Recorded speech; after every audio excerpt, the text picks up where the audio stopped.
自由是通往天堂的通行证。Freedom is the passport to heaven. May 20, 2020, translated by Chanyuan and edited by Kair. The biggest difference between heaven and hell is that heaven is freedom but hell is bondage. If you do not know the conditions of heaven and hell, then just look at the human world. Some people are locked in jails and lose their freedoms, some live in debt, being kidnapped and threatened by people around them.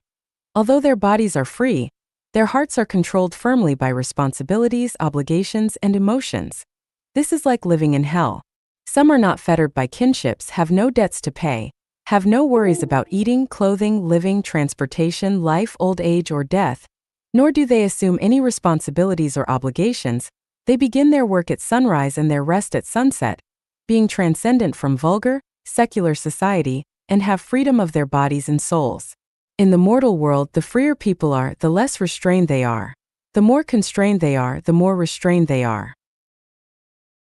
One's level of freedom is the touchstone to verify a person's quality of life and taste of life. The higher their level of freedom is, the closer they are to heaven. The lower it is, the closer they are to hell. The higher their level of freedom is, the more colorful their lives are. The lower their level of freedom is, the blander their lives are. How do we measure one's level of freedom? Being free from worries and cares, dread and fears, following predestined relationships, and walking along one's life trajectory proves that one's level of freedom is high. On the contrary, if one cares, worries, and has fears about many things, and is always anxious about their condition, then their level of freedom is low. For a life, freedom is foremost because only with freedom can a soul have space to fly, a mind to travel in boundless space and time, create unrestrainedly, enjoy the fragrance bestowed by nature, and go to heaven. How can one achieve a high level of freedom? Never establish special relationships with anyone. Never assume any responsibilities or obligations. Εκρούνοδετς. Set no goals for yourself. Own nothing. The more you own, the less freedom you have. Promise nothing to anyone. Set no restrictions on yourself. Be unselfish. The more selfish you are, the less free you are. Have no ego. The more obstinate you are in yourself, the less freedom you have. Obey only the will of the greatest creator. Reject all moral preachings and ideas advocated by people. According to my observation, most people are not going toward freedom in their lives, but are shackling themselves constantly. They are not going to heaven, but are running desperately toward hell. Getting married is one example. Doing so is chaining a big iron ball to your ankle. Once you get married, you will have chosen to surrender half of your freedom. Starting a business or company is another example. It is your own vanity, greed, and desire to be outstanding that traps your freedom. Once you have your own company, you will never be free to climb down off the back of your tiger, and you will be stuck in the proverbial mud. Everyone wants to be an official. On the surface, that is rich, noble, honorable, dignified, and also glorifies their ancestors, but the truth is that after they become one, there are dangers everywhere. They live hypocritically and always lie to the point where even they do not believe what they say. They cannot say what they want or match their words with their deeds, which proves that they are not free at all. People are born into the realm of necessity. There are 18 factors that people cannot control by themselves. Therefore, as people, no one is truly free in their lives. They are wrapped in the waves of their times and have to rise and fall with them. Therefore, the essence of their lives are tragic. People knowing this take part in self-cultivation and self-refinement, try to get rid of the shackles of the kingdom of necessity, and move towards the kingdom of freedom. However, this road is very difficult. It is like putting two piles in front of you, one of which consists of honor, power, money, beautiful women, handsome men, villas, luxury cars, people's compliments and admiration, while the other one has nothing but a letter of credit called freedom. Which pile do you choose? 99% of the people will always choose the first pile because the temptation of it is so strong, but for sure, those who choose the first pile will definitely lose their freedom. There is only one road from the kingdom of necessity to the kingdom of freedom. This is the tour guide's roadmap. It is only by following it strictly that one can have any hope of reaching the land of freedom. If any links are omitted, failure is guaranteed.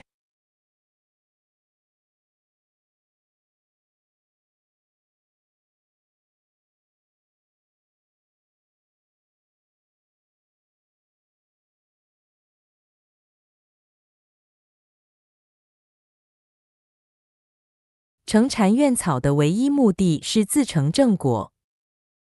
The only purpose of becoming a Chanyuan celestial is to accomplish the spiritual state of immortality on one's own.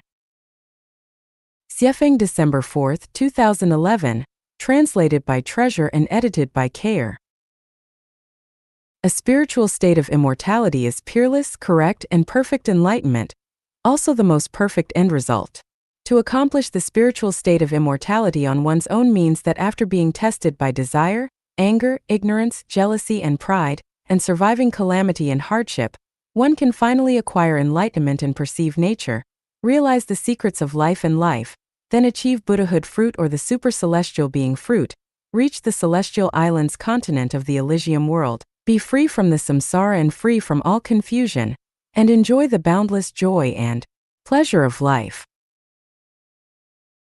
To accomplish a spiritual state of immortality on one's own is the only purpose of becoming a Chanyuan celestial. There is no other purpose except this one. The way to become a Chanyuan celestial and accomplish the spiritual state of immortality is this. 1. You need to read Chanyuan corpus and Xiefeng corpus, and understand the profound mystery of life, time, and space. 2. You need to work hard to pay off and eliminate all your debts from many generations in the mortal world and sever your associated ties, and enter the new oasis for life.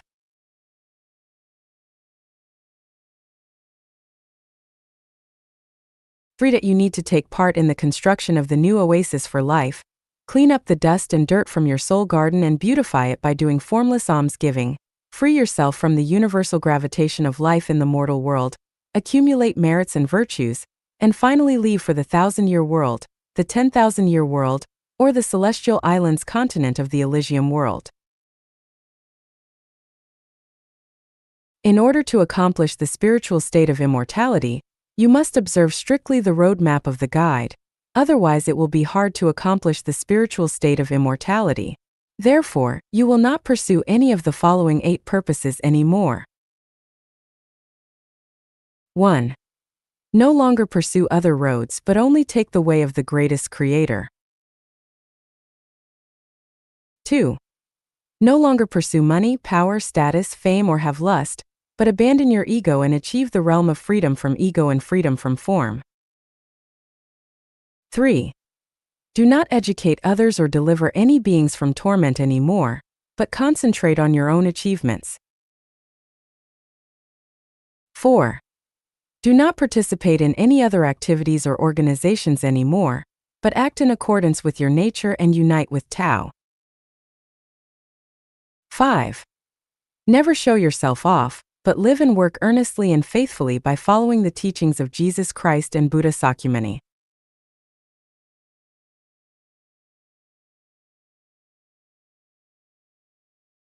6.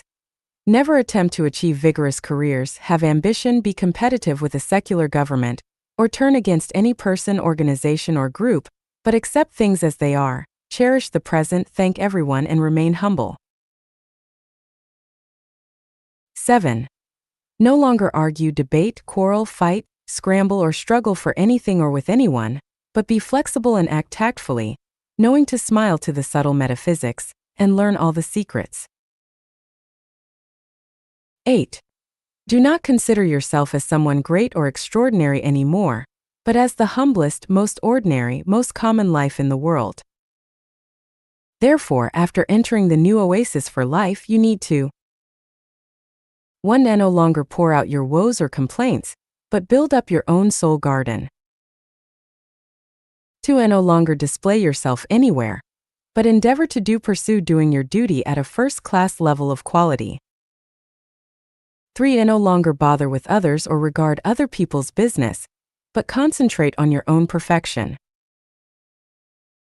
4. No longer find fault with others or cavil at anything, but concentrate your attention toward realizing yourself.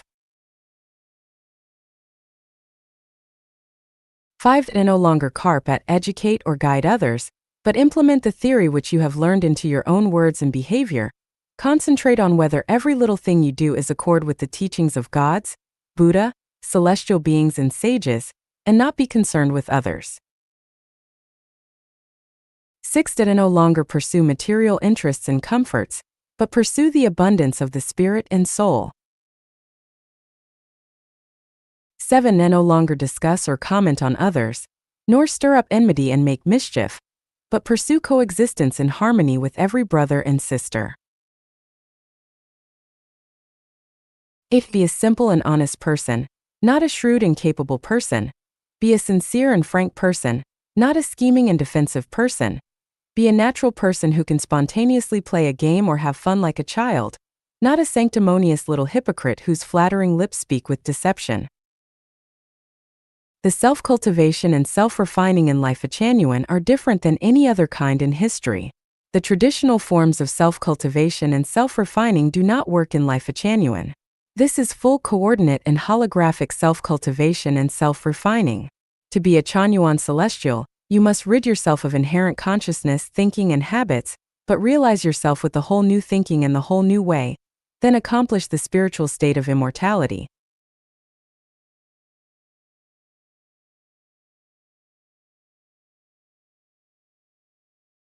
修行修炼是一门科学。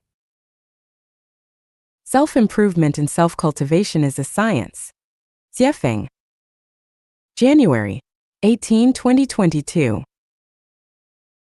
In the history of the Chinese nation, there were many people who sought immortality, but how many people have become immortals?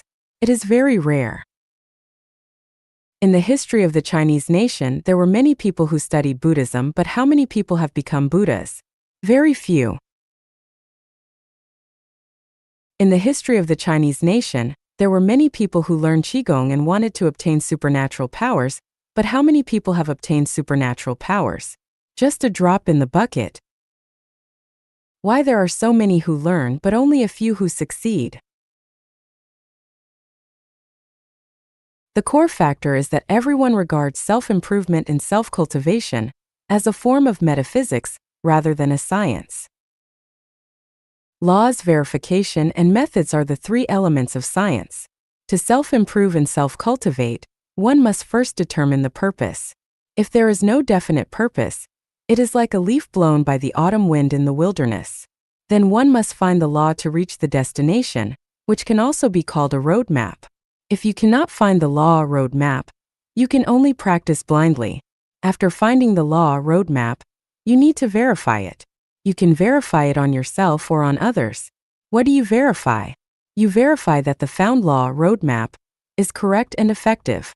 If it cannot be verified, the so-called law roadmap is not accurate and it must be false.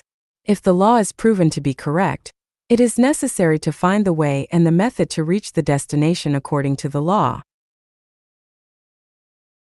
The theories of Chinese immortality, Taoism, and Buddhism lack scientific basis. Are there any laws? No. Is there any evidence? It is rare. Is there a way? No.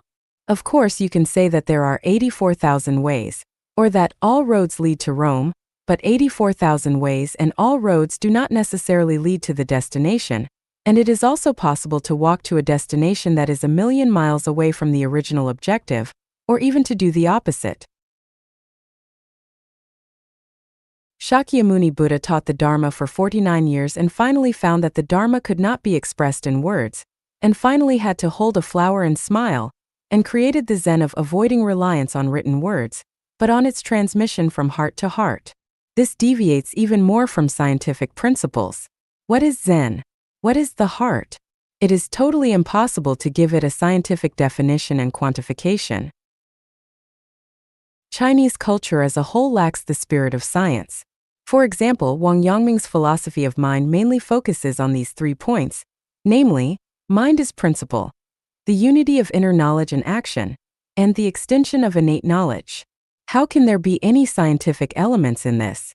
The so-called mind, principle, and innate knowledge are all concepts that cannot be quantified, and to study the underlying principle to acquire knowledge is a more ambiguous method. Another example is the current popular China dream and realizing the great rejuvenation of the Chinese nation, which are slogans without scientific spirit and are an impractical connotation, or just a bowl of ecstasy soup. Rejuvenation of what? Of course, it is definitely not meant to rejuvenate men to wear braids and women to bind their feet, nor is it to rejuvenate chastity, archways, and male superiority. So is it to rejuvenate the theory of yin and yang, 5 elements and 8 trigrams? Rejuvenate 8-character fortune-telling, divination, and feng shui? Rejuvenate the state of qi, the state of chu, the state of yen, the state of han, the state of zhao, the state of wei? Rejuvenate the tyranny of King Qin? Rejuvenate Yao Shun in you? What exactly do you rejuvenate without specific connotations? What about the method of rejuvenation? Is this science? When we enter the field of self-improvement and self-cultivation, we will find that almost 100% of these theories and methods have no scientific content. They are all playing with concepts and loading writing with fancy phrases such as sitting cross-legged, anidia, yoga, the training of qi, expiration and inspiration, opening the governor and conception vessels, the kowtow, and burning incense, chanting mantras, chanting scriptures, turning the dharma wheel, turning the prayer wheel, vipassana, mindfulness, keeping still and being in a state of deep meditation, etc. These have nothing to do with self-improvement and self-cultivation and have few benefits and many disadvantages. There is only one purpose to self-improvement and self-cultivation, which is to make life happy, joyous, free, and blessed, and to let life continue to sublimate. The way to achieve this goal is to repay your debts and end secular ties, to make contributions to accumulate merit, to perfect the non-material structure of life. These methods have clear connotations and extensions, and must be constantly verified and advanced in a solid manner in accordance with scientific methods. Whether you want to become immortals or Buddhas or go to heaven, or want to live a happy life, you cannot escape the above content. All other teachings and methods are just senseless acts and nonsense talk, or it can be said that they are just some people's means of making a living. Self-improvement and self-cultivation is a science. Self-improvement and self-cultivation without science is elusive thinking. In the end, after several years, a dozen years, or even a lifetime self-improving and self-cultivating, you will find that you are still in the same place as before.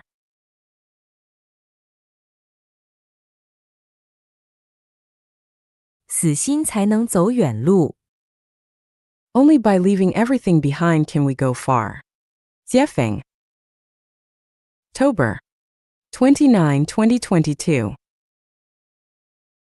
There will be many temptations on the journey of life, and there will be many things that people can't let go of. When a person chooses the road to heaven, then the temptations along the way are like traps, and any concern in the heart is an obstacle on the way. The road to heaven is very long, and the farther you go, the more beautiful and charming the scenery will be. God Jesus warned us, "He who looks back while holding the plow in his hand is not worthy of entering the kingdom of God." Luke 9 verse 62. When we set foot on the path to heaven, it is equivalent to holding the plow in our hands, and we can no longer look back. Once we look back from time to time, then we are not worthy of entering the kingdom of God. Why should we look back? Because our minds are restless, we have doubts about the path we are taking. On the one hand, we are moving forward, and on the other hand, we are still making comparisons and choices. We are afraid of missing a better path. To put it bluntly, we haven't given up the thought of an alternative. It means that our hearts are inconsistent, not determined. On the road to heaven, the smarter you are, the more flexible your mind is, and the easier it is for you to deviate from the road and go astray. We walked along the way and looked at those former brothers and sisters who have gradually become distant from us. Which of them is not very smart? Only when your heart is dead can you walk a long way. I have already told you that benefit fails intelligence, intelligence fails the mind fails nature. Money, wealth, status, reputation, beauty, etc. are benefits. Once people are blinded by benefits, their intelligence will decrease. Cleverness, shrewdness, ingenuity, and being good at carefully watching what people are saying and doing, and temporizing are forms of intelligence. Once a person is blinded by intelligence, his mind will be somber, and he will not be able to see the view that is in the distance. When people pay attention everywhere, their thoughts are active, meticulous, worried, and full of enthusiasm. Their minds are galloping in the boundless time and in space. At this time, their natures are suppressed and imprisoned, and while their minds are flying, their natures will sway. When one's mind is not peaceful, his nature is not clear. Nature is Buddha, nature is God. When one's nature is suppressed and imprisoned, it is equivalent to one's Buddha nature and divinity being suppressed and imprisoned. With one's Buddha nature and divinity being suppressed and imprisoned, of course, one cannot reach the land of Buddha and the kingdom of the greatest creator. That is, one cannot reach heaven. So die in your heart, and be determined to walk on the road to heaven. One may be able to avoid traps but not to let go of worries. This is also a very troublesome headache on the road to heaven. Humans are sentient species, and love is the most powerful one of the 36-8 diagram tactics. Where there is love, there is caring. If you care, you will have reversal dreams. If you have reversal dreams, you will not be able to reach nirvana, that is, you will not be able to reach heaven. I can only stop at this point. If I talk too much, I will be confronted by sentient beings. You have to figure this out by yourself. How do you figure it out? By listening to the teachings of Jesus Christ and Buddha Sakyamuni. By knowing one method, you will know all, and then you will understand everything.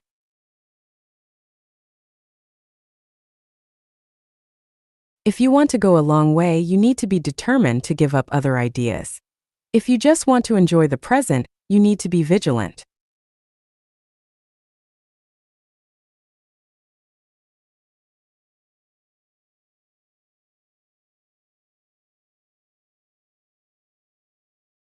修行的最高境界 The highest realm of cultivation. Jiefeng. November 25th, 2023. Translation edited by Chanyuan.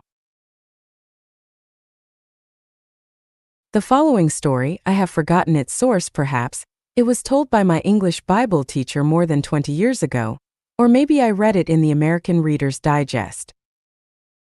An elegant lady was walking on the street when suddenly she was knocked down by a man riding a bicycle. The man quickly helped her up, repeatedly saying, "I'm sorry," while the woman, shaking off the dust from her body, calmly said, "I'm sorry, it was me who blocked your way."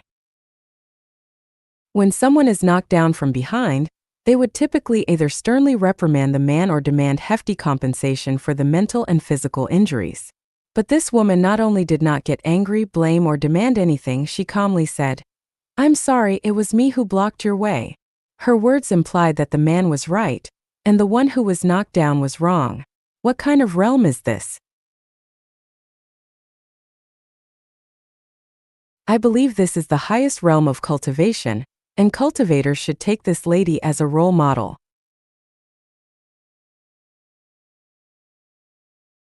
Over 30 years ago, on a road in Yuzhong County, Lanzhou City, where there were very few vehicles, I suddenly heard the emergency braking sound of a truck from behind.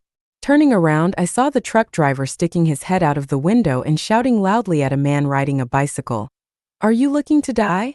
Damn it!" This driver was full of anger, and if the bicycle had blocked his way, a simple honk would have sufficed as a warning. There was no need for such cursing. This behavior is definitely not characteristic of a cultivator.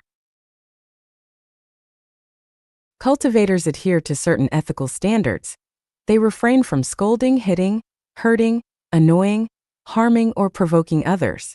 They communicate kindly and behave appropriately. If they can acknowledge their own mistakes and give credit to others, then they are cultivators with a certain level of spiritual maturity and mental breadth.